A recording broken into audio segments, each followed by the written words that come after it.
ഇന്ന് വളരെ ഹെൽത്തിയും സ്വാദിഷ്ടവുമായ ഒരു ദോശ തയ്യാറാക്കാം. കൂട്ടത്തിൽ അല്പം ചട്നിയും കൂടെ ഉണ്ട്.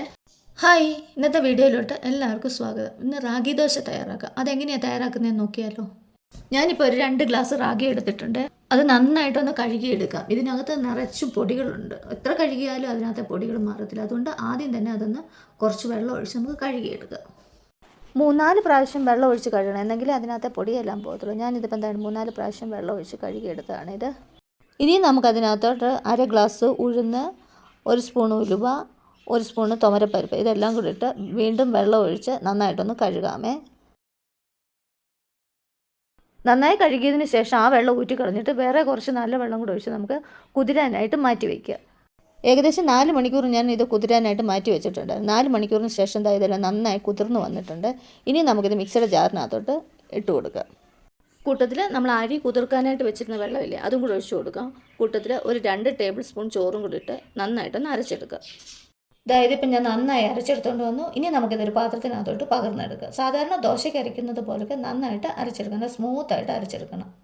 ഇനിയും ഓരോ സ്ഥലത്തിൻ്റെ കാലാവസ്ഥ അനുസരിച്ച് 6 തൊട്ട് 8 മണിക്കൂർ വരെ പുളിച്ചു പൊങ്ങാനായിട്ട് വയ്ക്കുക. 8 മണിക്കൂറിന് ശേഷം ഇത് നന്നായി പുളിച്ചിട്ടുണ്ട്. പക്ഷേ പുളിച്ച് പൊങ്ങിയൊന്നും പോയിട്ടില്ല. കറക്റ്റ് ആവശ്യത്തിനുള്ള പുളിപ്പ് മാത്രമേ കിട്ടിയിട്ടുള്ളൂ. ഇനി നമുക്കതിനകത്ത് ഇതിനാവശ്യമായ ഉപ്പും കൂടി ഇട്ടിട്ട് നന്നായിട്ടൊന്ന് മിക്സ് ചെയ്യാം. ഉപ്പെല്ലാം ചേർത്ത് ഇത് മിക്സ് ചെയ്തതിന് ശേഷം ഇതിന് മാവിന് ഇച്ചിരി കട്ടി പോലെ തോന്നി. അപ്പോൾ ഞാനൊരു 1/2 ഗ്ലാസ് വെള്ളം കൂടി ഒഴിച്ച് ഇത്തിരി ഒന്ന് ലൂസാക്കി എടുത്തിട്ടുണ്ട്. ഈ പരുവം മതി നമ്മുടെ മാവിന്. ഇനി നമുക്ക് ദോശ തയ്യാറാക്കാനായിട്ട് തുടങ്ങാം. ഇതിൽ നിന്നൊരു തവി എടുത്ത് നമുക്ക് ചൂടായിക്കൊണ്ടിരിക്കുന്ന ദോശത്തവയിലോട്ട് ഒഴിച്ചു കൊടുത്ത് നല്ല തിന്നായിട്ട് പരത്തി കൊടുക്കുക. നന്നായിട്ട് പരന്ന് വരുന്നുണ്ട്, കണ്ടോ, ഒട്ടിയൊന്നും പിടിച്ചില്ല, നന്നായിട്ട് പരന്ന് വരുന്നുണ്ട്. നെയ്യോ നമ്മൾ ഉപയോഗിക്കുന്ന ഏത് തരം എണ്ണയായാലും കുഴപ്പമില്ല. അത് ആദ്യം ഇച്ചിരി ദോശക്കല്ലിലോട്ട് ഒഴിച്ചു കൊടുക്കണം. അതിനുശേഷം നമുക്ക് ഈ മാവ് ഇങ്ങനെ പരത്താനായിട്ട് തുടങ്ങണം. അതിനുശേഷം നമുക്ക് ഒരു 5-6 സെക്കൻഡ് ഒന്ന് വെയിറ്റ് ചെയ്യാം.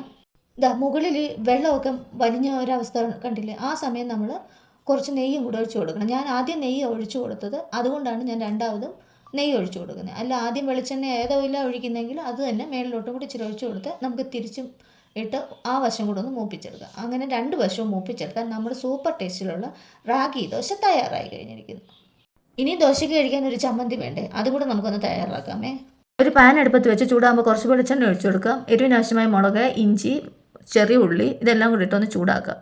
മുളക് നന്നായി മൂത്ത് കഴിയുമ്പോഴത്തേക്കും നമുക്ക് അതിനകത്തോട്ട് കുറച്ച് പട്ടാണിയും തേങ്ങയും കൂടി ഇട്ട് കൊടുക്കുക. തേങ്ങ മൂപ്പിക്കേണ്ട ആവശ്യമില്ല. തേങ്ങയിലുള്ള ജലാംശം എല്ലാം ഒന്ന് വലിഞ്ഞു വന്നാൽ മതി. ഇങ്ങനെ ചെയ്യുന്നതുകൊണ്ട് നമുക്ക് കുറച്ചധിക സമയം ഈ തേങ്ങാ ചമ്മന്തി പുറത്ത് വെച്ചിരിക്കാം, ഒന്നും വളിച്ചു പോകത്തില്ല. പച്ച തേങ്ങാ ചമ്മന്തിയുടെ തനതായ ടേസ്റ്റാണ് ഇതിനും കിട്ടുന്നത് കേട്ടോ. ആദ്യം ഞാൻ കുറച്ച് ഉപ്പിട്ടൊന്ന് പൊടിച്ചെടുത്തു. അതിനുശേഷം കുറച്ച് വെള്ളം കൂടി ഇട്ട് നന്നായിട്ടൊന്ന് അരച്ചു എടുക്കാം. പിന്നെ ഞാൻ മിക്സിയുടെ ജാറ് കഴുകി ഇച്ചിരി വെള്ളം കൂടി എടുത്തു. ചമ്മന്തിക്ക് വെള്ളം വേണമെങ്കിൽ ഈ സമയം കൂട്ടിയെടുക്കാമേ. ഇനിയൊന്നുമില്ല, ഇതിന് ഒന്ന് കടുകും കൂടെ വറുത്തെടുത്താൽ നമ്മുടെ സൂപ്പർ ടേസ്റ്റിലുള്ള തേങ്ങാ ചമ്മന്തി തയ്യാറായി കഴിഞ്ഞിരിക്കുന്നു. വീഡിയോ കണ്ടുകൊണ്ടിരിക്കുന്നതിൻ്റെ ഇടയ്ക്ക് ചാനൽ സബ്സ്ക്രൈബ് ചെയ്യാനും ലൈക്ക് ചെയ്യാനും ഷെയർ ചെയ്യാനും മറന്നു പോകരുതേ. അങ്ങനെ നമ്മുടെ സൂപ്പർ ടേസ്റ്റിലുള്ള തേങ്ങാ ചമ്മന്തി റാഗി ദോശയും തയ്യാറായി കഴിഞ്ഞിരിക്കുന്നു. ധാരാളം ഹെൽത്ത് ബെനിഫിറ്റ്സ് ഒക്കെ ഉള്ള ഒരു ഭക്ഷണമാണെങ്കിലും എൻ്റെ വീട്ടിൽ ആർക്കും ഇത് ഇഷ്ടമല്ലായിരുന്നു. ഈ റാഗി എന്ന് പറയുമ്പോഴേ എല്ലാവർക്കും ദേഷ്യമായിരുന്നു.